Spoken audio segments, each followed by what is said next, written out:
Ya pemirsa, sebuah taksi online menabrak pedagang dan warga yang berdiri di tepi jalan Raya Candi Sidoarjo, Jawa Timur. Kedua korban meninggal dunia di tempat. Diduga sopir mengantuk sehingga hilang kendali.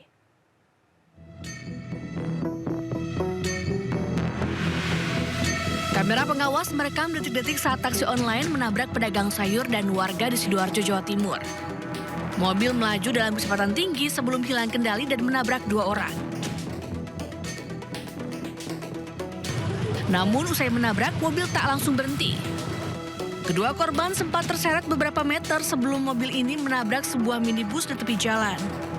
Akibatnya, kedua korban meninggal dunia di tempat.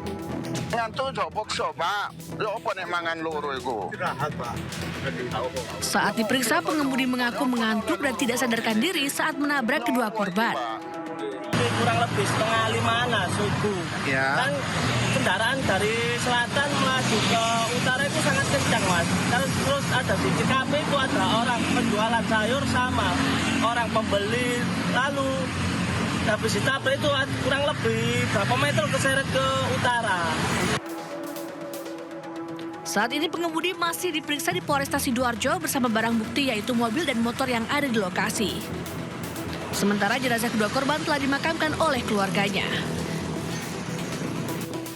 Dari Sidoarjo, Jawa Timur, Pramono Putra, iNews melaporkan. Pemirsa, seorang pemuda mengalami luka parah setelah terlibat kecelakaan lalu lintas di Desa Windorejo, Kabupaten Mojokerto. Peristiwa tersebut terekam kamera pengawas.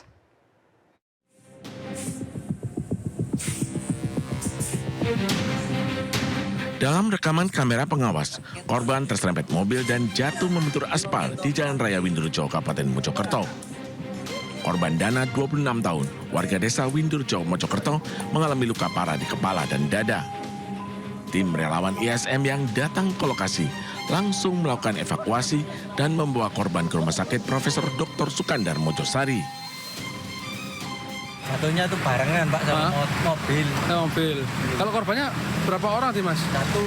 Kondisinya gimana Mas? Kurang tahu. Parah Mas ya? Parah. Anak mana sih Mas? Anak sini.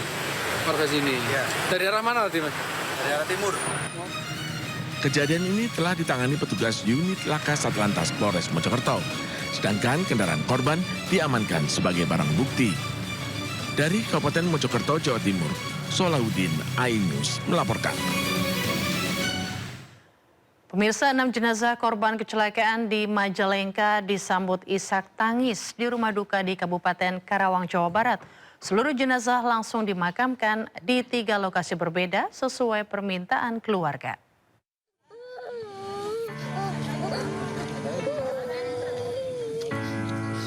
Isak tangis keluarga, kerabat dan tetangga mewarnai kedatangan 6 jenazah korban kecelakaan maut di Majalengka di rumah duka. Ke-6 korban diangkut menggunakan 9 ambulans dengan pengawalan. Jenazah disemayamkan untuk proses penyelamatan dan penghormatan terakhir dari pihak keluarga. Mereka sebelumnya sedang dalam perjalanan pulang usai merayakan libur lebaran bersama keluarga di Tasikmalaya, yang kemudian berubah menjadi petaka. Alasan tidak ada santunan dari Jasara Harja? Kalau dari Jasara Harja itu, karena yang satu, ini perlu juga diketahui bahwa ini kecelakaan tunggal, terus yang kedua memakai mobil yang memang preman, jadi bukan mobil angkut. Nah, jadi masih mobil plat hitam. Makanya saya menghimbau kepada masyarakat tentunya ya, jadi ya lebih baik yang hal-hal yang kayak gini juga harus dipertimbangkan. Sementara itu, seluruh korban meninggal dunia mendapatkan bantuan dari Bupati Karawang sebesar 50 juta rupiah untuk masing-masing korban. Dari Karawang, Jawa Barat, Rudi Setiawan, iNews melaporkan. 8 korban laka maut di Majalengka masih mendapatkan perawatan medis di Rumah Sakit Cideres. 2 diantaranya harus menjalani tindakan operasi.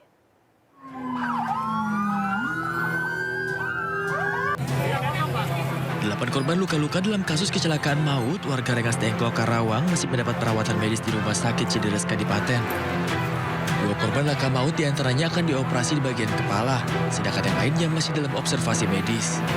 Korban meninggal dunia berjumlah 6 orang serta 1 korban luka dibawa ke Rengas Dengklok dengan menggunakan 8 armada ambulan yang dikawal oleh petugas Polres Majalengka. karena ini laka tunggal, informasinya tidak bisa diklaim oleh Jasara Harja. Dan kemudian saya tadi komunikasi dengan Pak Bupati Karawang ya terkait dengan tindak lanjut penanganannya, dan alhamdulillah Pak Bupati Karawang ya dengan pemerintah Karawang beliau akan menanggung biaya kalau dari Jasa Harja tidak bisa. Kedelapan korban laka maut ini hingga kini masih dalam penanganan medis di RS Cideres Kadipaten. Dari Majalengka, Jawa Barat, Muhammad Zeni Johadi, A-News melaporkan. Pemirsa, sebuah forklift menabrak sebuah mobil sedan usai mengalami remblong di Jalan Lingkar Selatan, Kota Cilegon, Banten. Dalam peristiwa ini, sopir kendaraan roda 4 tersebut mengalami luka parah di bagian kepala dan langsung dilarikan ke rumah sakit untuk mendapatkan pertolongan.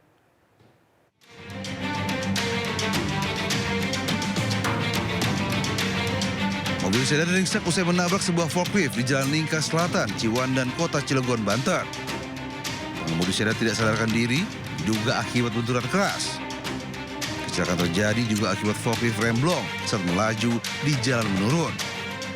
Kendaraan itu keluar ke jalur kanan dan menghantam mobil sedan yang sedang melintas. Korban yang luka parah di bagian kepala dan langsung dilarikan ke rumah sakit Krakatau Medika agar segera mendapatkan pertolongan. Yang dari arah lampu merah PC ini karena mungkin mati mesin, jadi remnya nggak berfungsi, akhirnya lari ke seberang sini. Kebetulan ada kendaraan mobil sedan. Polisi langsung mengamankan sopir forklift untuk dimintai keterangannya. Selama proses evakuasi, arus lalu lintas di kawasan itu sempat tersendat. Kasus kecelakaan lalu lintas tersebut ditangani Satlantas Polres Cilegon. Dari Cilegon, Banten, Iskandar Nasution melaporkan.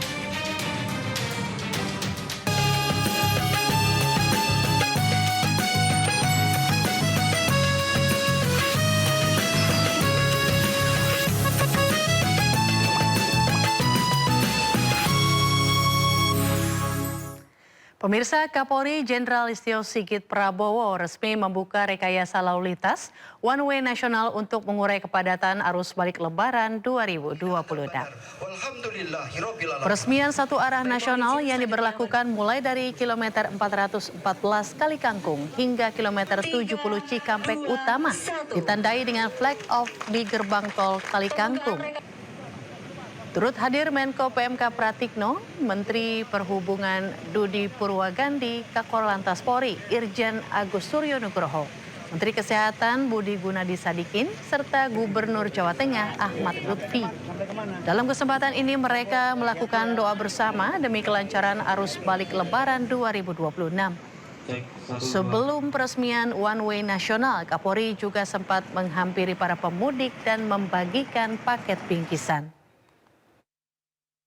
Ini adalah bagian dari upaya untuk manajemen arus balik, memberikan pelayanan maksimal kepada masyarakat, mengurai kepadatan lalu lintas, dan dengan tetap menjaga keselamatan, kenyamanan para pengendara selama dalam perjalanan. Jadi kami mengucapkan terima kasih kepada seluruh pihak, kepolisian, kemudian juga jasa marga, jasa harja, dan seluruh pihak yang terkait yang sudah bekerja keras. Ini adalah bagian dari inovasi kita untuk terus meningkatkan. Sementara untuk one way nasional sendiri, kita laksanakan dari mulai kilometer 414 Kalikangkung sampai dengan kilometer 70 Cikatama, dan nanti secara teknis juga mungkin akan dijelaskan lebih lanjut oleh Pak Kakor Lantas. Kita membagi agar tidak terjadi bottleneck pada saat sampai di arah Jakarta. Oleh karena itu tentunya ada penggunaan tol fungsional, kemudian rekayasa lalu lintas yang akan dilaksanakan. Hari ini kemungkinan akan mudik balik, akan terjadi pada hari ini dengan jumlah kendaraan diperkirakan sebanyak 285.000. Dengan jumlah yang demikian, kami harapkan bahwa masyarakat dalam menggunakan arus atau menggunakan jalan tol ini dapat melakukan mudik dengan baik, melakukan perencanaan kepulangan dengan baik, memanfaatkan rest area yang sudah disediakan oleh pihak jasa. Pemirsa, mobil besar Sumbu 3 dilarang melintas saat arus balik 2026 berlaku hingga 29 Maret 2026 mendatang. Di Sidoarjo, Jawa Timur, hari ini masih banyak truk kontainer yang beroperasi. Kendaraan besar Sumbu 3, truk kontainer diberhentikan polisi di Jalan Ahmad Yani, perbatasan Sidoarjo, Surabaya. Saat arus balik, seluruh kendaraan dilarang melintas karena akan memicu kemacetan. Seluruh angkutan barang selain pengangkut sembako, BBM, ternak, dan alat kesehatan dihentikan dan diminta kembali hingga 29 Maret mendatang. Ini? Oh, masih belum tahu saya. Nggak tahu aturannya ya? Ya. Terus baru tahu ini atau gimana? Baru tahu ini, Pak. Penertiban angkutan barang akan digelar untuk kelancaran arus balik. Dari Sidoarjo, Jawa Timur, Pramono Putra, iNews melaporkan. Ya, 4 hari setelah Lebaran, Bandara Soekarno-Hatta masih dipadati ribuan penumpang arus balik. Para pengguna moda transportasi udara memilih kembali hari ini karena banyak yang sudah mulai beraktivitas kembali. Suasana kepadatan terlihat di Terminal 1C Bandara Soekarno-Hatta Tangerang. Antrian penumpang baik yang akan terbang maupun datang terlihat sejak pagi hari. Padatan penumpang terlihat di terminal kedatangan. Banyak pengguna moda transportasi udara memilih kembali pada hari ini karena hari ini hingga esok sudah mulai beraktivitas. Pengelola Bandara Soekarno-Hatta mencatat tren peningkatan jumlah penumpang terus terjadi. Pada hari ini pergerakan penumpang diperkirakan mencapai 180.000 atau naik 30% jika dibandingkan hari biasa. Begitu juga dengan pergerakan pesawat berjumlah 1.198 penerbangan, baik yang datang maupun pergi. Pengelola Bandara Soekarno-Hatta memprediksi puncak arus balik Hari Raya Idul Fitri 1447 Hijriah terjadi 2 kali. Pada H+3 kemarin dan H+7 nanti hari Sabtu 28 Maret karena cuti serta libur Lebaran telah selesai.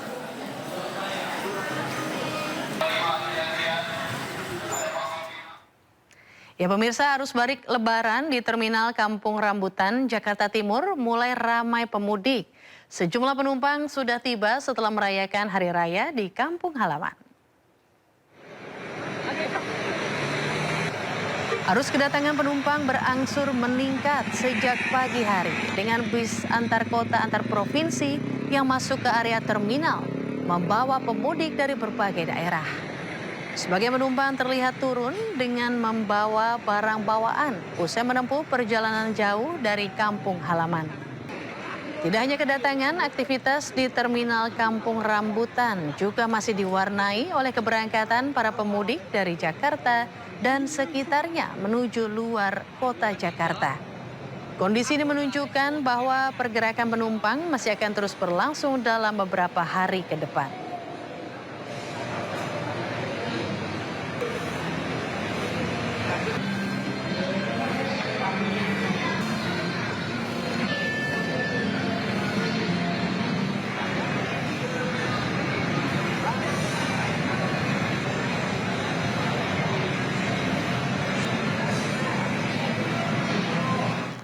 Ya pemirsa, arus balik hingga saat ini terus mengalami peningkatan penumpang. Bis antar kota antar provinsi yang masuk ke area terminal Kampung Rambutan dipadati pemudik dari berbagai daerah.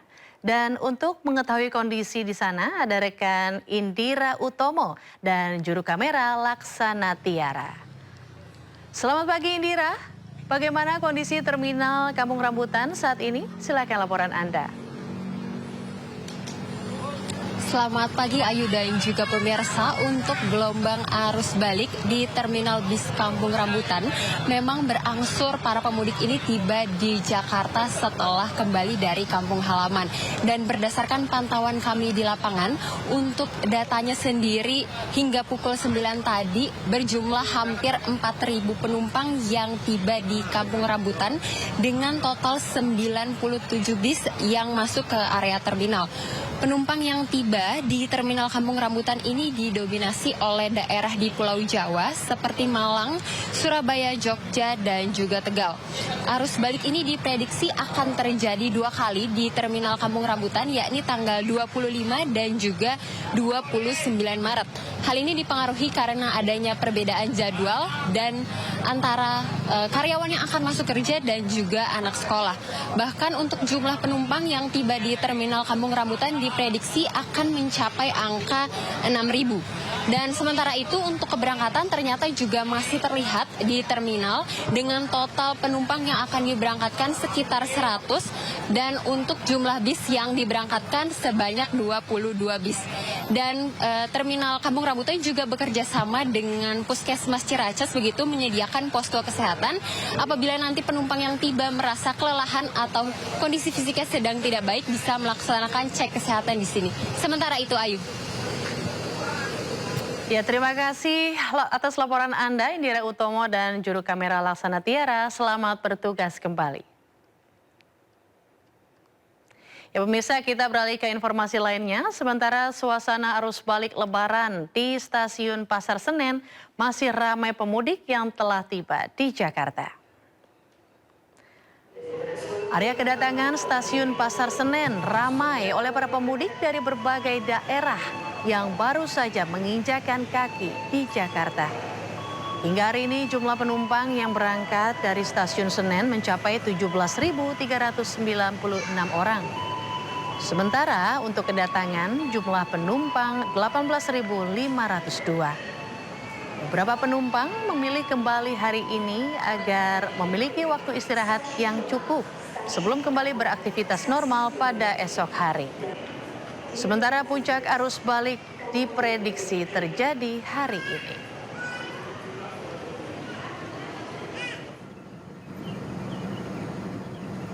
Sebelumnya ratusan penumpang kereta tujuan Jakarta masih memadati stasiun Cirebon, Jawa Barat, Rabu pagi.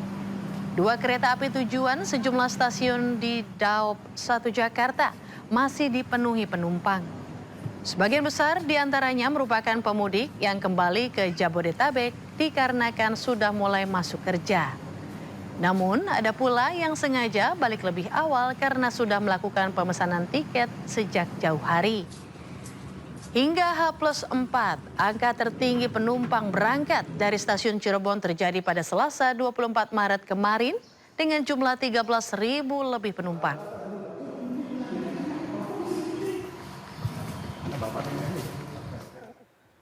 Ya, dan untuk mengetahui situasi terkini di Stasiun Pasar Senen, Jakarta, kami sudah terhubung dengan Selena Yahya dengan juru kamera Ari Setiawan.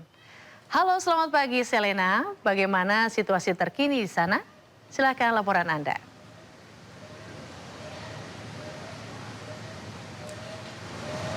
Ya, selamat pagi Ayu dan juga pemirsa. Saat ini saya sedang berada di Stasiun Pasar Senen yang dimana sejak tadi pagi hingga sekarang pukul 10:51 Stasiun Pasar Senen ini terbilang cukup ramai. Pasalnya di area kedatangan sudah didominasi oleh pemudik yang kembali datang ke Jakarta. Dan adapun untuk area keberangkatan terbilang cukup sepi dibanding hari kemarin. Pasalnya hari ini per 25 Maret 2026 adalah puncak dari arus mudik 2026. Dan berdasarkan pantauan kami, ribuan penumpang dari berbagai kereta api atau rangkaian kereta menerus mengalir keluar dari peron kereta api. Kemudian berdasarkan data yang kami terima, volume keberangkatan per hari ini penumpang di Stasiun Pasar Senen ada di angka 17.396 penumpang. Dan adapun untuk volume keberangkatan atau kedatangan maksud kami ada di angka 18.502 penumpang yang mana lebih banyak daripada masa atau volume penumpang yang berangkat. Dan tadi saya sudah berbincang dengan salah satu penumpang dan mereka memilih kembali hari ini karena memilih untuk istirahat mengingat besok akan melakukan aktivitas seperti semula. Dan mengingat kepadatan di stasiun Senen ini sangat ramai dan juga padat, penumpang dihimbau untuk datang lebih awal mengingat adanya jadwal keberangkatan agar tidak beresiko untuk tertinggal kereta. Begitu Ayu, saya kembalikan ke studio. Ya, terima kasih rekan Selena Yahya dan juru kamera Aris Setiawan telah melaporkan langsung dari Stasiun Pasar Senen, Jakarta. Selamat kembali bertugas. Ya pemirsa, lebih dari 60.000 kendaraan melintas dari arah Semarang menuju Jakarta melalui gerbang tol Kali Kangkung. Pemberlakuan one way nasional hingga kini masih diterapkan dari kilometer 414. Berdasarkan data lalu lintas, pada 25 Maret 2026 tercatat sebanyak 61.734 kendaraan masuk dari gerbang tol Kali Kangkung arah Semarang menuju wilayah Kendal atau Jakarta. Sementara jumlah kendaraan yang melintas fluktuatif saat puncak arus balik tanggal 24 Maret mencapai 3.000 lebih kendaraan per jamnya. Kini mulai menurun 1.000 hingga 700 kendaraan yang melintas per jamnya. Data tersebut menunjukkan adanya penurunan mobilitas kendaraan yang melintas maupun meninggalkan wilayah Jawa Tengah, baik kendaraan yang menuju ke arah Kendal maupun yang melanjutkan perjalanan ke arah Jakarta. Tugas mengimbau kepada masyarakat yang melaksanakan perjalanan mudik agar selalu mengutamakan keselamatan selama berkendara serta mematuhi aturan lalu lintas yang berlaku.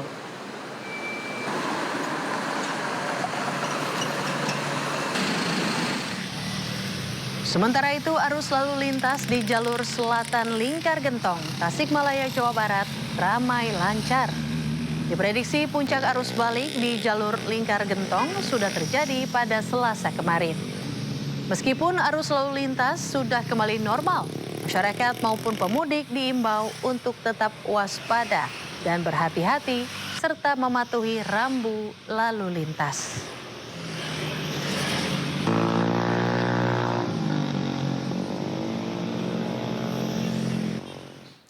Ya pemirsa, ribuan pemudik motor kembali terjebak kemacetan pada H+5 jalur arteri Pantura, Simpang 4 Palimanan, Cirebon, Jawa Barat. Kebanyakan pemotor merupakan warga yang akan kembali ke ibu kota karena harus kembali bekerja. Kepadatan kendaraan motor dan mobil masih terjadi di jalur arteri Pantura, Simpang 4 Palimanan, Cirebon pagi ini. Bahkan laju kendaraan yang hendak menuju Jabodetabek dan Bandung hanya bisa melaju dengan kecepatan di bawah 20 km per jam. Hingga H+5 Lebaran, kepadatan di Simpang 4 lampu merah masih terjadi dan mengular sepanjang 400 meter. Kemacetan panjang akan semakin parah saat siang hari, mengingat banyaknya warga lokal Cirebon yang hendak berwisata.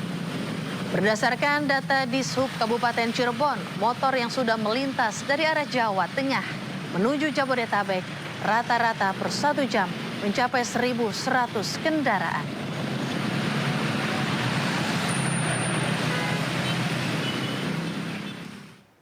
Ya pemirsa, arus lalu lintas di Pelabuhan Bakauheni, Lampung terpantau normal pada arus balik Lebaran tahun ini. Kendaraan yang datang ke area pelabuhan dapat langsung menuju dermaga tanpa harus mengantri panjang seperti yang terjadi pada arus puncak arus mudik sebelumnya. Berdasarkan data yang dihimpun, puncak arus balik Lebaran diprediksi terjadi dalam 2 gelombang. Gelombang pertama telah berlangsung kemarin dengan jumlah penumpang mencapai 128.000 orang atau meningkat 53% dibandingkan periode sebelumnya. Sementara itu jumlah kendaraan tercatat sebanyak 34.000 unit atau naik 59%. Sementara untuk gelombang kedua, puncak arus balik diperkirakan akan terjadi pada tanggal 28 hingga 29 Maret mendatang.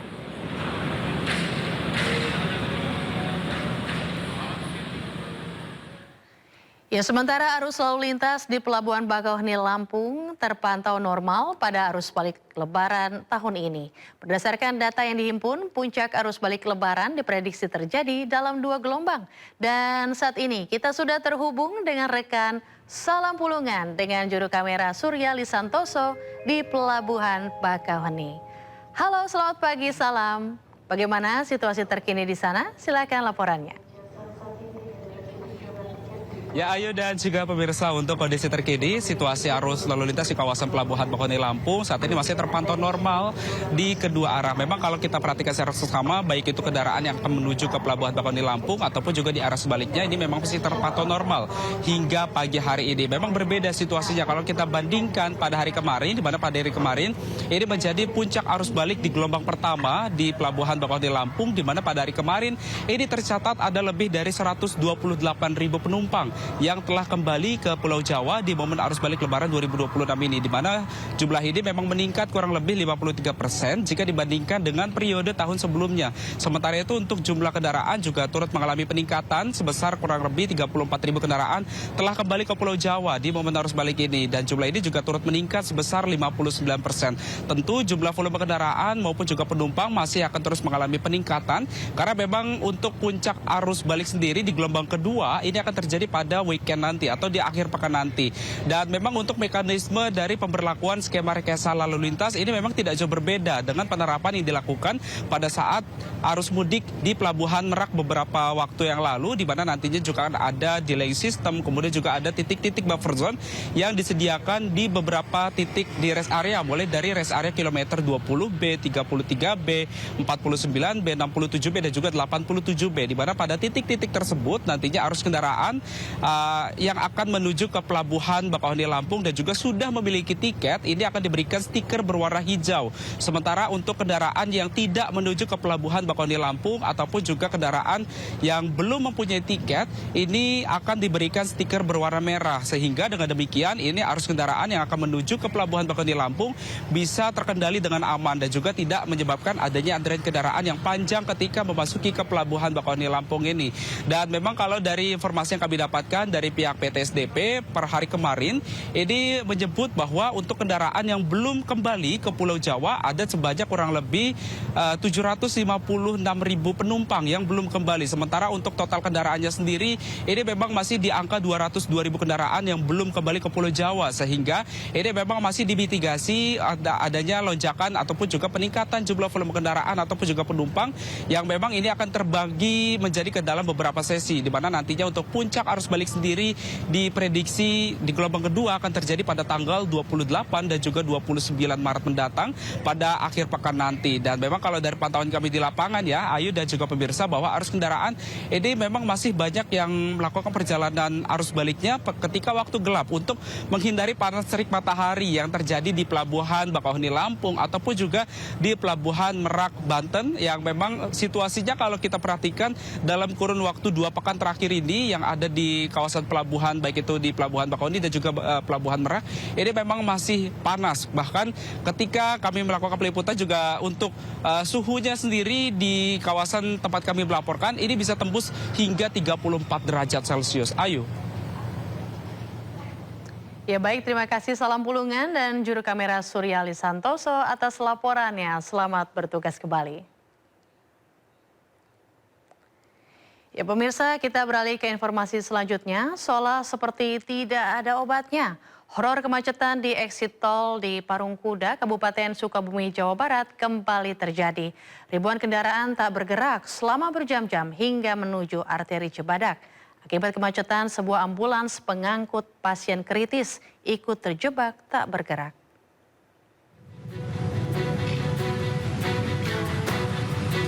Ribuan kendaraan terjebak kemacetan parah hingga nyaris tak bergerak di exit tol Parungkuda, Kabupaten Sukabumi. Kendaraan yang didominasi kendaraan pribadi dari Jakarta dan sekitarnya terus memadati jalur arteri Parungkuda. Tak hanya roda 4, ribuan pemotor juga ikut terjebak kemacetan.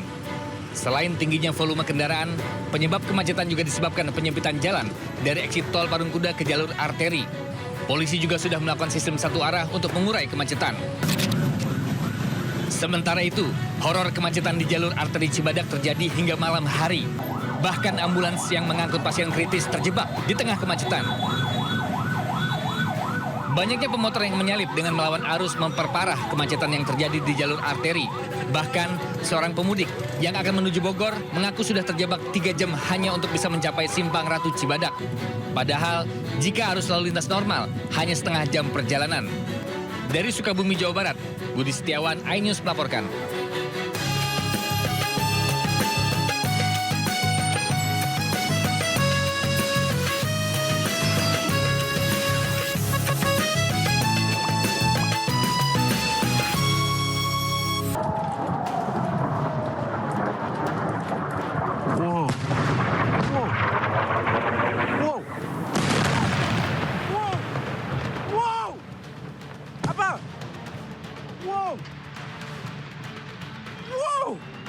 Abba, this is the first part.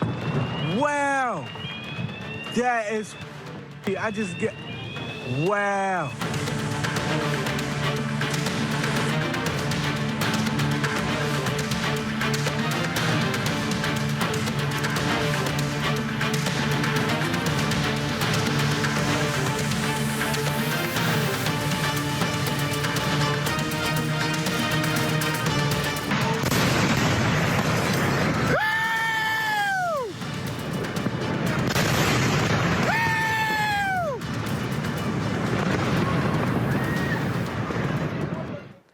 Pemirsa, Anda menyaksikan Sindo Siang.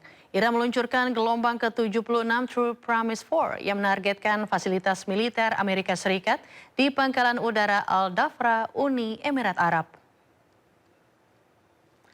Rekaman yang dirilis oleh Garda Revolusi Iran pada Senin menunjukkan sebuah pesan yang ditulis di rudal sebelum diluncurkan ke fasilitas militer Amerika Serikat di Pangkalan Al-Dhafra, Uni Emirat Arab.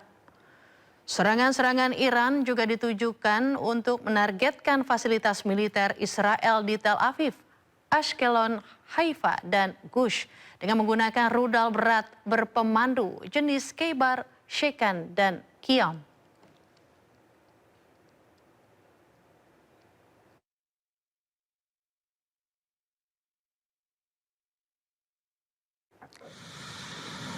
Sebelumnya, Iran meluncurkan gelombang ke-75 True Promise 4 yang menargetkan pangkalan udara Pangeran Sultan di Arab Saudi dan militer Israel yang bersembunyi di seluruh wilayah pendudukan. Korps Garda Revolusi Islam Iran mengumumkan serangan tersebut dilakukan berdasarkan intelijen operasional untuk menekan pasukan Israel secara terus-menerus. Sementara pangkalan udara Pangeran Sultan di Al-Kharj, Arab Saudi sebagai salah satu pusat utama pengerahan pasukan Amerika Serikat menjadi sasaran rudal balistik Iran.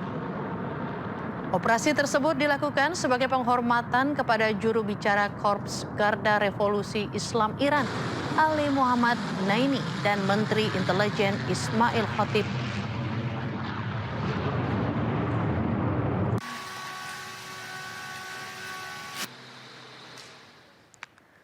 Pemirsa, Amerika Serikat mengancam akan menyerang infrastruktur energi Iran jika tidak membuka kembali Selat Hormuz yang diblokade. Iran balas ancaman tersebut dengan menyebut akan menutup total Selat Hormuz dan menyerang infrastruktur desalinasi air di kawasan Teluk.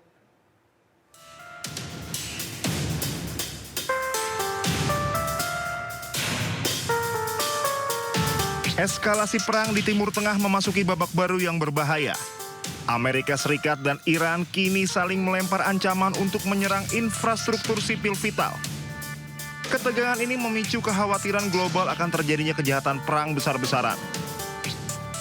Presiden Amerika Serikat Donald Trump menetapkan batas waktu 48 jam bagi Iran untuk membuka kembali Selat Hormuz, jalur logistik yang memasok 1/5 kebutuhan minyak dunia, atau Iran akan menghadapi kehancuran total pada infrastruktur energinya.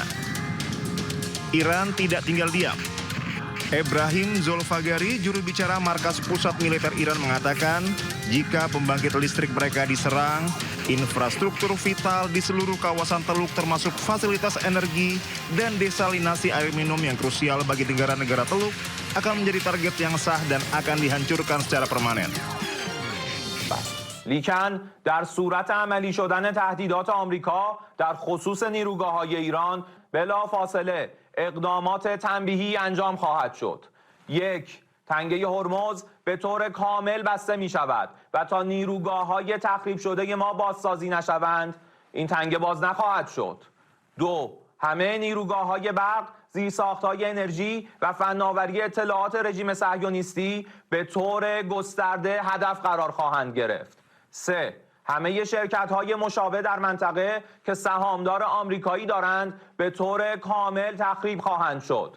4. نیروگاه‌های برق کشورهای منطقه که میزبان پایگاه آمریکا هستند هدف مشروع خواهند بود. Iran juga menyatakan Selat Hormuz yang krusial bagi ekspor minyak dan komoditas lainnya akan ditutup sepenuhnya jika Amerika Serikat benar-benar menjalankan ancaman Presiden Donald Trump untuk menyerang pembangkit listrik mereka. Iran menggempur kota Dimona yang menjadi lokasi fasilitas nuklir Israel. 75 orang terluka dalam serangan tersebut.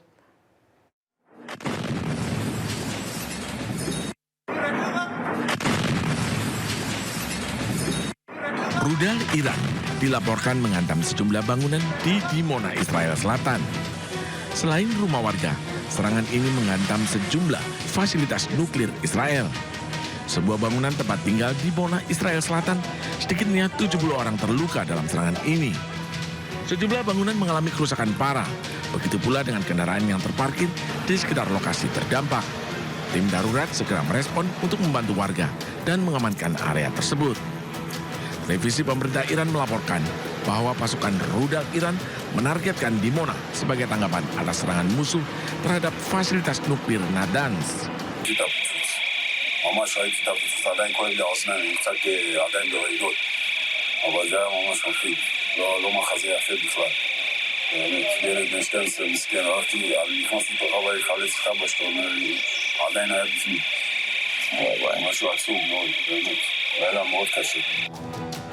Ketegangan di Timur Tengah meningkat sejak operasi gabungan Amerika Serikat Israel terhadap target Iran pada 28 Februari yang dilakukan di tengah perundingan diplomatik yang sedang berlangsung untuk membatasi program nuklir dan rudal Iran.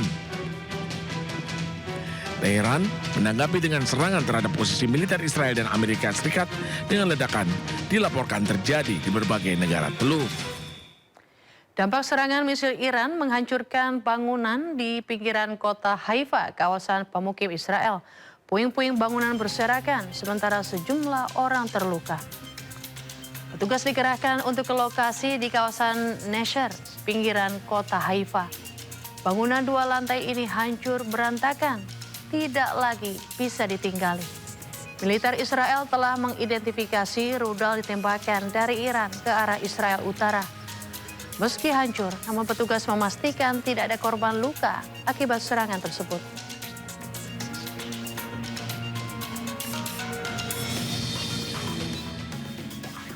Pemirsa, serangan udara Israel mengakibatkan kerusakan besar di sekitar Sungai Litani, Lebanon Selatan. Israel menargetkan jembatan Al-Qasimiyah yang menjadi akses utama di sepanjang jalan raya pesisir. Menurut warga sekitar, tentara Israel sengaja menghancurkan jembatan Al-Qasimiyah agar memutus akses jalan pengiriman bantuan ke Hizbullah di Lebanon Selatan. Dalam video nampak kerusakan yang sangat besar. Tak ada satupun kendaraan yang bisa melewatinya. Serangan udara Israel tidak hanya memporak-porandakan bangunan, tetapi juga merusak jaringan listrik, kebun-kebun buah, dan ruang publik lainnya.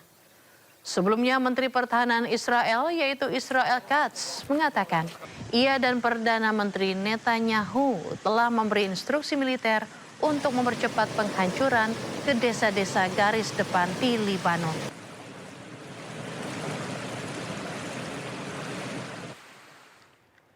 Ya pemirsa, Korps Garda Revolusi Islam Iran merilis rekaman pangkalan bawah tanah yang berisi ratusan rudal. Korps Garda Revolusi Islam Iran IRGC menyatakan pangkalan bawah tanah ini menyimpan ratusan rudal dan peralatan pertahanan lainnya. IRGC pangkalan militer bawah tanah ini menyimpan rudal Sayad 3 dan sistem pertahanan udara D-9D. Iran juga diketahui memproduksi rudal balistik Sijil dan rudal hipersonik Fatah II. Fatah II diketahui memiliki kecepatan tinggi yakni di atas Mach 15 dan dengan jangkauan mencapai 1.500 km. Iran diketahui memiliki sedikitnya 3.000 rudal balistik yang membuatnya menjadi kekuatan militer utama di Timur Tengah.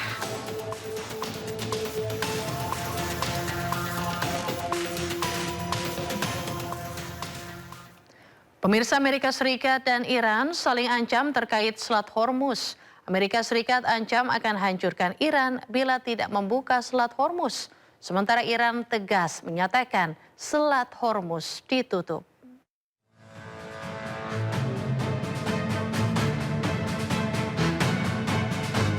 Perang di Timur Tengah yang semakin memanas membuat Selat Hormuz hingga kini sulit dilewati. Harga minyak pun terus melonjak. Amerika Serikat meminta Iran untuk membuka Selat Hormuz. AS bahkan mengancam akan menghancurkan Iran bila tetap menyerang kapal yang melintasi Selat Hormuz. AS juga menolak untuk melakukan gencatan senjata. Well, look, we can have dialogue, but I don't want to do a ceasefire. You know, you don't do a ceasefire when you're literally obliterating the other side. They don't have a Navy. They don't have an Air Force. They don't have any equipment. They don't have any spotters. They don't have anti-aircraft. They don't have radar. And their leaders have all been killed at every level. We're not looking to do that. Sementara itu, Iran menjawab tegas pernyataan Amerika Serikat. Iran akan menutup total Selat Hormuz dan menyerang pembangkit listrik dan teknologi informasi milik Israel. یک، تنگه هرمز به طور کامل بسته می شود و تا نیروگاه‌های تخریب شده ما بازسازی نشوند این تنگه باز نخواهد شد. دو، همه نیروگاه‌های برق، زیرساخت‌های انرژی و فناوری اطلاعات رژیم صهیونیستی به طور گسترده هدف قرار خواهند گرفت.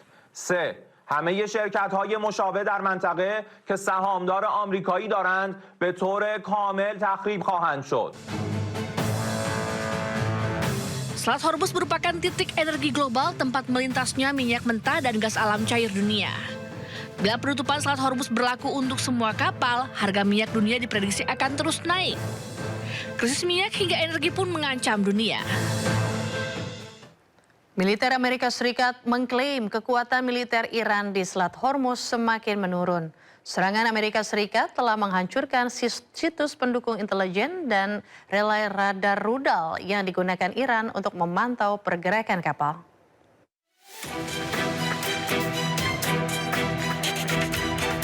Kepala Komando Pusat Amerika Serikat Laksamana Brad Cooper mengatakan pasukan Amerika Serikat telah menyerang lebih dari 8.000 target Iran termasuk 130 kapal sejak dimulainya operasi tempur pada 28 Februari 2026. Cooper juga mengklaim kemampuan Iran menyerang kapal di Selat Hormuz telah menurun setelah jet tempur Amerika Serikat menjatuhkan bom seberat 2.300 kg di fasilitas bawah tanah pesisir Iran yang menyimpan rudal jelajah anti kapal dan peluncur bergerak. Serangan tersebut juga menghancurkan situs pendukung intelijen dan relay radar rudal yang digunakan untuk memantau pergerakan kapal. Iran has lost significant combat capability over the last 3 weeks. We are taking out thousands of Iranian missiles, advanced attack drones, and all of Iran's navy, which they use to harass international shipping. Their navy is not sailing, their tactical fighters are not flying, and they've lost the ability to launch missiles and drones at the high rates seen at the beginning of the conflict. Sebelumnya, Presiden Amerika Serikat Donald Trump mengancam akan menyerang dan menghancurkan pembangkit listrik Iran jika akses lewat Selat Hormuz tidak dibuka dalam waktu 48 jam. Militer Iran membalas akan menargetkan semua infrastruktur energi milik Amerika Serikat di kawasan tersebut jika infrastruktur bahan bakar dan energi Iran diserang.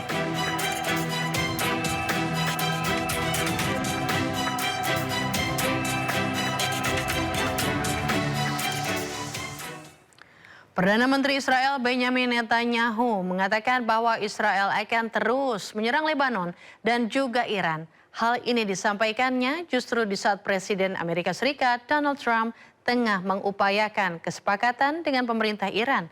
Netanyahu menargetkan serangannya pada program rudal dan nuklir milik kedua negara tersebut, serta menyerang tentara Hizbullah.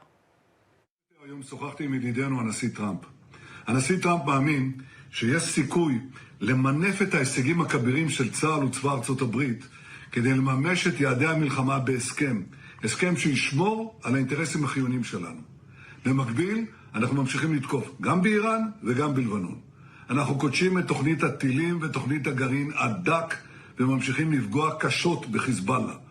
רק לפני ימים אחדים חיסלנו עוד 2 מדעני גרעין והיד עוד נטויה. אנחנו נשמור על האינטרסים החיוניים שלנו בכל...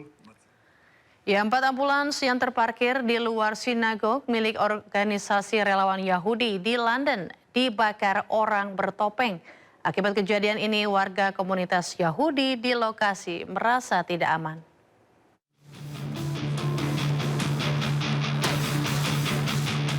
Empat ambulans milik relawan Yahudi yang terparkir di luar sinagog pinggiran kota Golders Green, London Utara menjadi target aksi pembakaran. Aksi pembakaran dilakukan 3 orang bertopeng. Kebakaran disertai ledakan diduga tabung gas oksigen dalam ambulans, serta kaca-kaca bangunan mengejutkan komunitas Yahudi di lokasi. Akibat aksi pembakaran, warga komunitas Yahudi di sekitar lokasi ledakan merasa tidak aman dan menduga adanya tindakan antisemit. Very, very upsetting for the whole Jewish community being woken up in the night with loud explosions because they have tanks inside it, oxygen tanks, for what they exploded from oxygen. I believe obviously the Middle Eastern events are really a part of the factor, but there's just a general rise in anti-Semitism in this country, and the community do not feel safe. Sejumlah mobil pemadam kebakaran disiagakan di lokasi, sementara kini lokasi digaris dan dijaga polisi. Ya, aktivis Israel Frederick Landau sensitif dengan warna pakaian yang dikenakan presenter berita asal India, Sheraya Dondal. Mirip dengan bendera Palestina, hijau, merah, hitam. Namun presenter berita tersebut menegaskan pakaian yang dikenakan merupakan pakaian tradisional sari dari peninggalan nenek dan tak ada hubungannya dengan perang. That you are wearing this evening, and that's why I am purposely wearing blue and white. Because with all due respect to the green, the red, and the black that you have purposely put on this evening, blue and white will always prevail. Let's not divide colors on the basis of religion. It sometimes happens in my country as well. And also to tell you, Frederick, the garment I'm wearing is a sari, and it's my grandmother's. If she was alive, she would have been about 105 years old today. She didn't know what the Israel-Hamas conflict was, and this sari in no way signifies any support for any side. What is happening, what has happened in Gaza, the bombing of the hospital, 5 people dead, is simply criminal. What I'm wearing right now is simply my grandmother's sari. It signifies nothing else. Beautiful. We'll leave it there for the moment. Thank you very much. Frederick, no, Frederick, I will not let you choose what I wear, and I will not let you choose what I say. I will say what I have to say, and I will speak the truth the way I see it. Truth, of course, has many versions. There is one version coming from Israel, and there's another version coming from Gaza. Ya, meningkatnya konflik di Timur Tengah berpengaruh terhadap pasokan energi ke Filipina.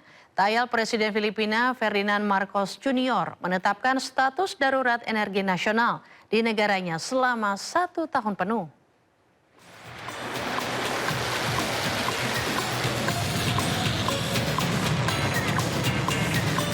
Serangan Amerika Serikat dan Israel ke Iran yang sudah memasuki pekan ketiga membuat sejumlah negara kalang kabut. Pasalnya, akibat ditutupnya Selat Hormuz oleh Iran, pasokan migas dari negara Timur Tengah ikut terhambat. Salah satu yang terdampak adalah Filipina. Dalam pernyataannya, Presiden Marcos menyebut keamanan energi Filipina semakin kritis dan membahayakan. Hal ini terjadi akibat tidak ada kepastian pasar global, termasuk lonjakan harga minyak dunia. Kondisi ini pun memaksa Filipina menetapkan darurat energi nasional selama 1 tahun. Menurut Marcos, menetapkan status darurat energi guna menghadapi resiko pasokan energi global.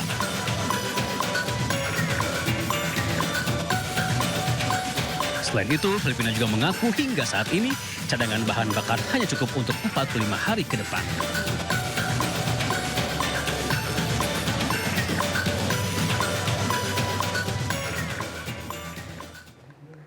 Pemirsa, Kerajaan Arab Saudi meminta Iran untuk menghentikan setiap tindakan yang dapat membahayakan kapal-kapal yang melintasi Selat Hormuz. Kerajaan Arab Saudi mengajak komunitas internasional untuk bersama-sama menjaga keamanan di kawasan Teluk dan Selat Hormuz. الأوضاع الراهنة في المنطقة والذي تجلى في دعم 136 دولة عضو في الأمم المتحدة لقرار مجلس الأمن 2817. هذا القرار الذي طالب إيران بوقف هجماتها فورا والامتناع عن أي هجمات أو استفزازات للدول المجاورة ووقف دعم الوكلاء في المنطقة والتخلي عن سياساتها العدائية. كما نؤكد في المملكة العربية السعودية على أهمية حماية الملاحة البحرية في المنطقة والممرات البحرية والتشديد على إدانة الهجمات الإيرانية على السفن التجارية في الخليج العربي وتعطيل الملاحة في مضيق هرمز وما تسببت به من تداعيات خطيرة على الأمن في المنطقة والاقتصاد العالمي، مؤكدين أن المساس بحرية الملاحة يشكل تهديدا خطيرا للأمن والسلم الدوليين ويستوجب تحركا جماعيا لحماية الأمن البحري وضمان سلامة العبور. إن الأضرار الناشئة عن استهداف مصادر الطاقة ومتطلبات الأمن الغذائي المتعلقة بالأسمدة تؤثر. Ya, sementara itu Kerajaan Arab Saudi menegaskan kondisi keamanan di dalam negerinya saat ini dalam keadaan aman dan kondusif dan menjamin seluruh rangkaian pelaksanaan ibadah haji tahun ini berjalan sesuai dengan rencana. رحلات الحج خاصة أن عدد كبير من إندونيسيا طبعا سيحجون هذا العام. أؤكد لكم أن المملكة العربية السعودية الحمد لله بخير وأمان وبالنسبة لخطة الحج ماشية حسب المخطط له مسبقا. Sebuah video seorang pria dengan pakaian oranye berjoget-joget viral di media sosial. Di video tersebut tertulis, "Alhamdulillah dapat 6 juta rupiah per hari."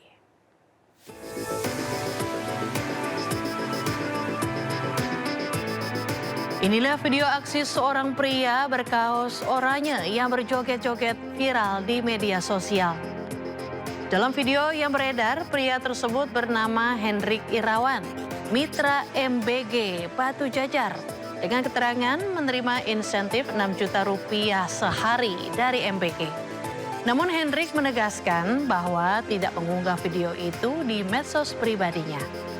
Ada akun yang mencuri videonya dan menarasikan insentif 6 juta rupiah. Pria yang berjoget ini mengaku dirugikan karena mengupload tanpa izin dan memberikan fitnah hingga peristiwa ini dilaporkan secara hukum ke Polres Cimahi.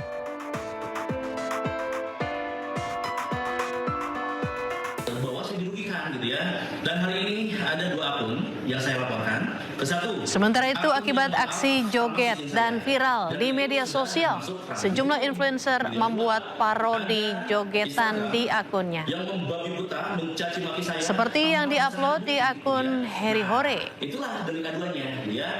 Pemilik akun Harry Hore ini juga berjoget dengan pakaian yang sama seperti yang ramai diperbincangkan di media sosial. Bahkan di caption tulisan atas video tertulis, "Alhamdulillah dapat 6 juta rupiah per hari. Hasil bersihin markas Batman. Kakak sehat selalu ya." Membenci program ini dan hari ini saya dapat dukungan dari diri saya gitu ya. Dan alhamdulillah Polres Cimahi sudah mengarahkan Pak Hendrik.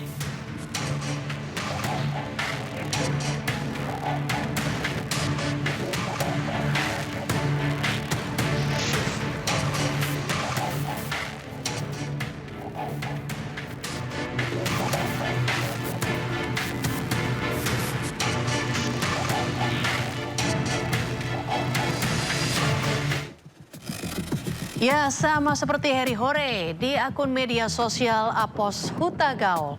Seorang pria juga berjoget mirip seperti video viral. Lengkap dengan pakaian oranye dan kacamata hitam di baju. Dalam captionnya tertulis, "Alhamdulillah, saya dapat 6 juta rupiah per hari dari hasil parkir. Kakak sehat selalu ya."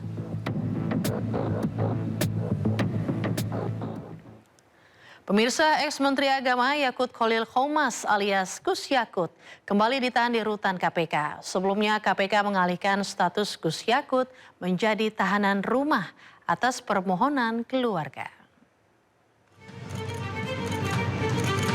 Mengenakan rompi oranye, Gus Yakut tiba di gedung KPK pukul 10:30 siang dengan pengawalan ketat petugas.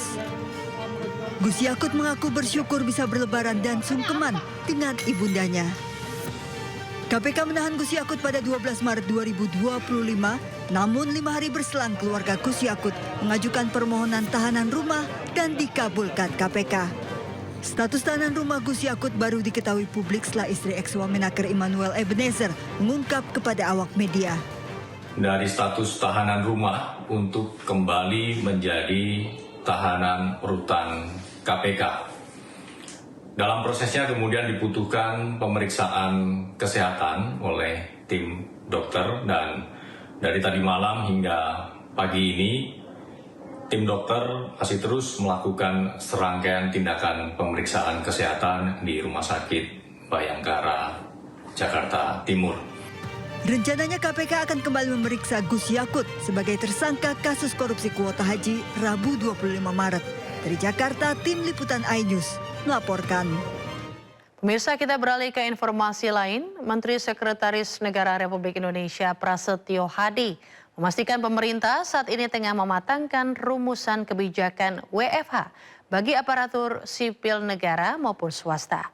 Kebijakan ini merupakan bagian dari arahan Presiden Prabowo dalam sidang Kabinet Paripurna yang menekankan pentingnya efisiensi.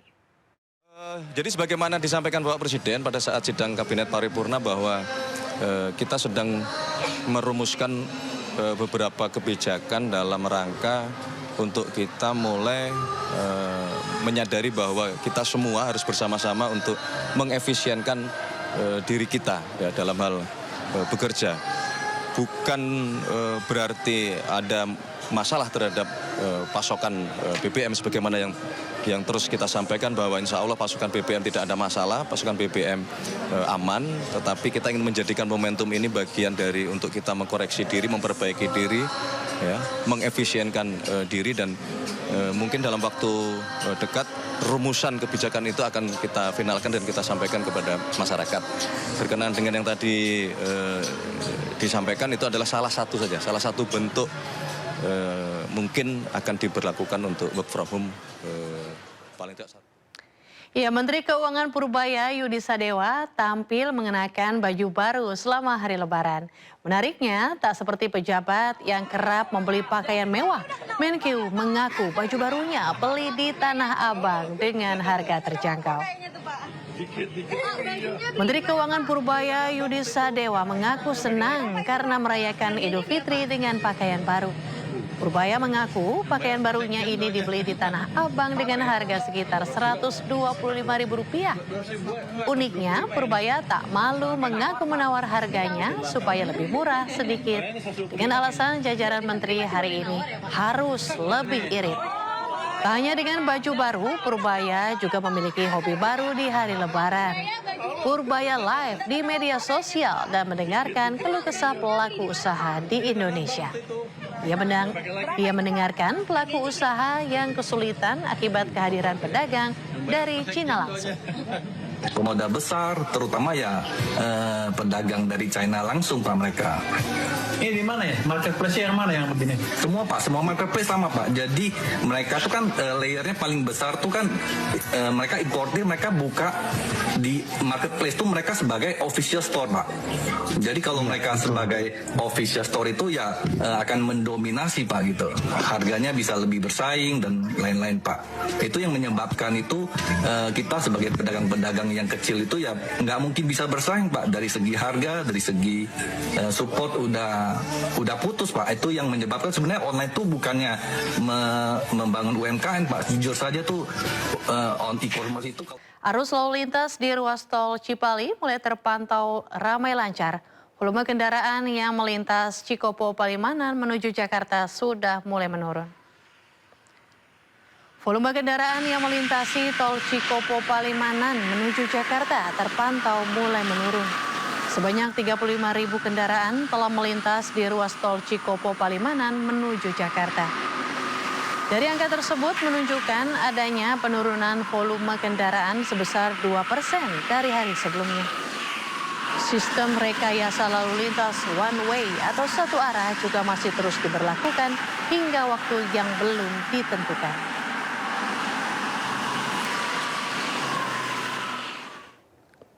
Ya, sementara itu pagi ini arus lalu lintas di gerbang tol Cikatama ramai lancar. One way nasional dan kontraflow telah diberlakukan guna mengantisipasi kemacetan. One way nasional atau sistem satu arah dimulai dari kilometer 414 kali Kangkung hingga kilometer 70 dan kontraflow dari kilometer 70 sampai kilometer 47. Gerbang tol Cikampek Utama menjadi salah satu titik krusial selama periode arus mudik Lebaran. Pihak Jasa Marga juga mengoptimalkan pengoperasian gardu transaksi di gerbang tol Cikampek Utama dengan 22 gardu melayani arah Jakarta dan 8 gardu melayani arah Trans Jawa.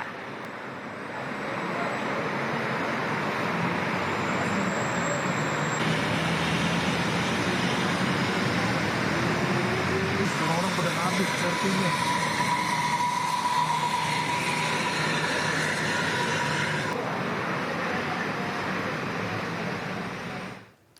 Dan untuk mengetahui situasi terkini di gerbang tol Cikatama Karawang, Jawa Barat, saat ini kami sudah terhubung dengan rekan Naura Syafika dengan juru kamera Seto Pratomo. Halo, selamat siang Naura, bagaimana situasi terkini di sana? Silakan dengan laporannya.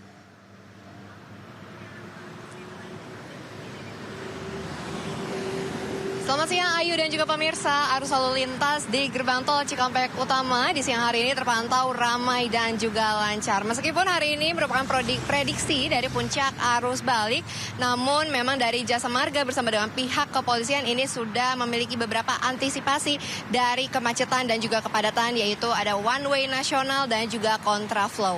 One way nasional baru saja diresmikan kemarin dan sudah diberlakukan dari kilometer 414 kali Kangkung menuju ke kilometer 70 ruas Jakarta Cikampek tempat kami melaporkan. Tidak hanya dari one way nasional saja, ada juga kontraflow yang dimulai dari kilometer 70 hingga ke kilometer 47.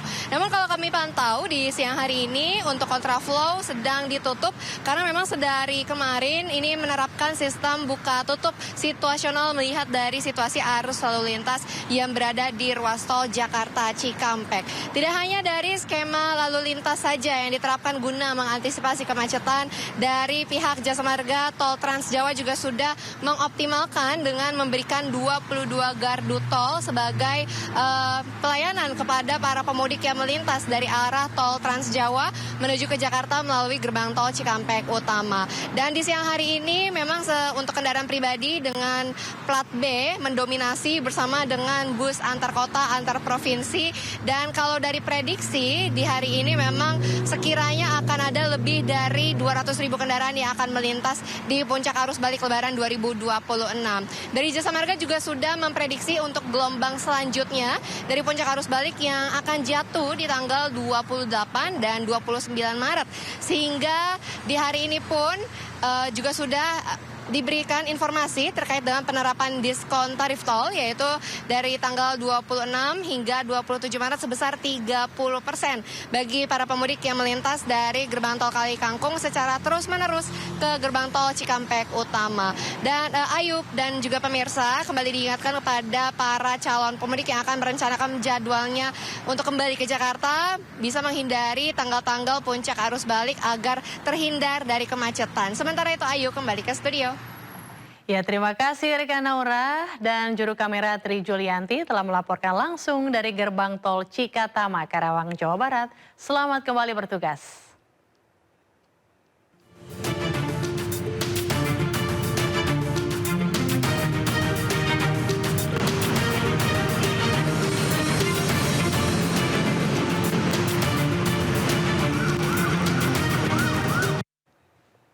Ya pemirsa, saatnya kita simak pantauan arus lalu lintas siang hari ini. Dan saat ini kami telah terhubung dengan Bribtu Eklesia Putri Huta Barat dari NTMC Polri yang kini berada di kawasan Pleret, Cirebon, Jawa Barat. Halo, selamat siang Bribtu Eklesia. Bagaimana pantauan arus lalu lintas dari tempat Anda melaporkan? Silakan. Baik, terima kasih Ayu dan selamat siang pemirsa. Bersama kami dari NTMC Korlantas Polri akan menginformasikan situasi arus lalu lintas langsung dari kawasan Pleret, Cirebon, Jawa Barat. Dapat kita lihat bersama situasi arus lalu lintas pada arus balik Lebaran 2026 hari ini tampak cukup ramai dan memang di kawasan ini sudah dari 2 hari terakhir tampak cukup mengalami peningkatan volume arus kendaraan yakni dari arah Palimanan ataupun Jawa Tengah yang akan menuju ke arah Jakarta.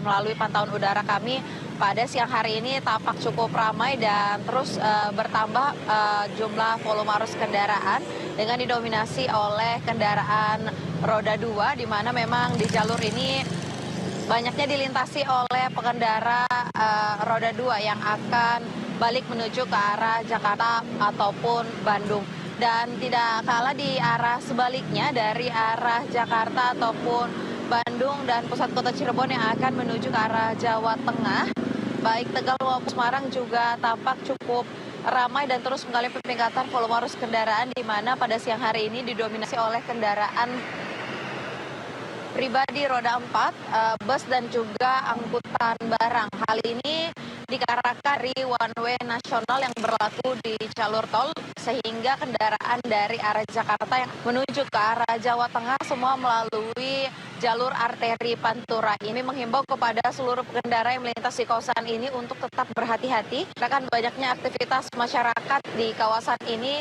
Dan pastikan selalu menjaga jarak kendaraan Anda dengan kendaraan lainnya dan selalu menjaga batas maksimal kecepatan kendaraan Anda. Jika nantinya terjadi kepadatan arus lalu lintas di kawasan ini, imbas dari one way yang jalur tol, Polresta Cirebon akan melakukan penutupan titik-titik putaran arah di jalur Pleret guna mencegah hambatan arus lalu lintas dari kendaraan yang akan memutar balik. Dan nantinya akan ada pengalihan ke jalur alternatif dalam kota dan kendaraan. Dan memang simpang Pleret ini dikarenakan merupakan kawasan industri sehingga banyaknya kendaraan yang keluar masuk. Untuk itu pastikan selalu berhati-hati dan mematuhi rambu serta marka jalan yang berlaku. Dan kami dari Korlantas Polri pada masyarakat yang akan melakukan perjalanan arus balik arah Jakarta, melakukan perjalanan arus balik pada hari ini dan juga besok dikarenakan masih diberlakukan skema one way nasional guna membantu mengurai arus lalu lintas. Dan tetap pantau aplikasi navigasi dan juga platform media sosial yang berkaitan dengan rekayasa lalu lintas yang diberlakukan karena hal ini bersifat situasional sesuai dengan diskresi kepolisian. Pastikan perjalanan Anda terencana dengan baik, utamakan keselamatan dan juga selalu mengikuti arahan serta petunjuk gas kami di lapangan. Bagi Anda pemirsa yang ingin mendapatkan informasi situasi arus lalu lintas selengkapnya, dapat menghubungi call center kami di 1500669 ataupun melalui nomor WhatsApp di 085871500669. Mudik aman, keluarga bahagia, salam presisi. Demikian Bribtu Eklesia melaporkan, kembali kepada Ayu. Silakan. Ya, terima kasih Bribtu Eklesia Putri Huta Barat atas laporannya dari kawasan Pleret, Cirebon, Jawa Barat. Selamat bertugas kembali. Salam presisi.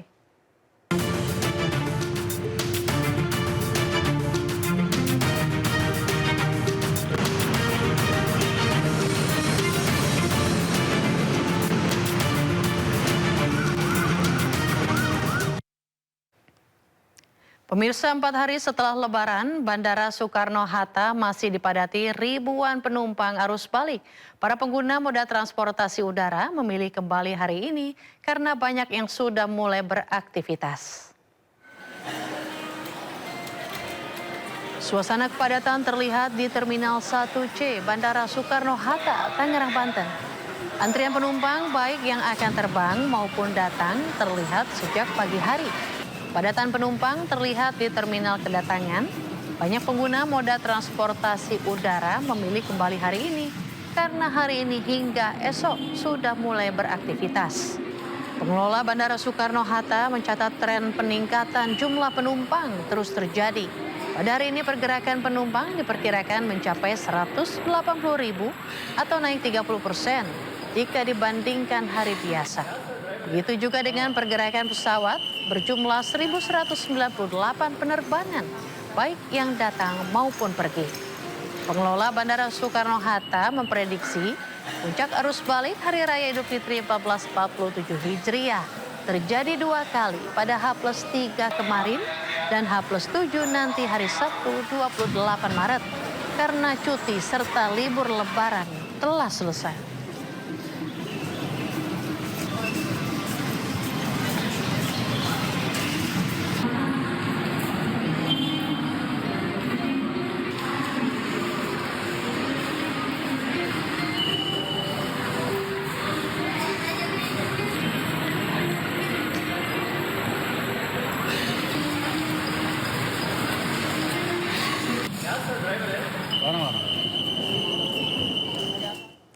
Ya pemirsa, arus balik lebaran di Terminal Kampung Rambutan, Jakarta Timur mulai ramai pemudik. Sejumlah penumpang sudah tiba setelah merayakan Hari Raya di kampung halaman. Arus kedatangan penumpang berangsur meningkat sejak pagi hari. Dengan bis antar kota antar provinsi yang masuk ke area terminal membawa pemudik dari berbagai daerah. Sebagian penumpang terlihat turun dengan membawa barang bawaan usai menempuh perjalanan jauh dari kampung halaman. Tidak hanya kedatangan, aktivitas di Terminal Kampung Rambutan juga masih diwarnai oleh keberangkatan para pemudik dari Jakarta dan sekitarnya menuju luar kota Jakarta. Kondisi ini menunjukkan bahwa pergerakan penumpang masih akan terus berlangsung dalam beberapa hari ke depan.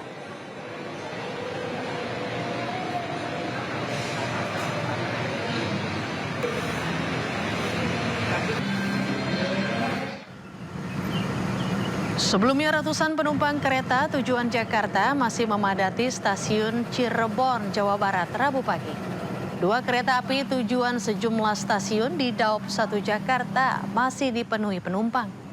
Sebagian besar diantaranya merupakan pemudik yang kembali ke Jabodetabek dikarenakan sudah mulai masuk kerja.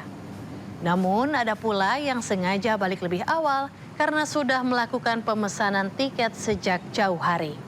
Hingga H+4, angka tertinggi penumpang berangkat dari stasiun Cirebon terjadi pada Selasa 24 Maret kemarin dengan jumlah 13.000 lebih penumpang.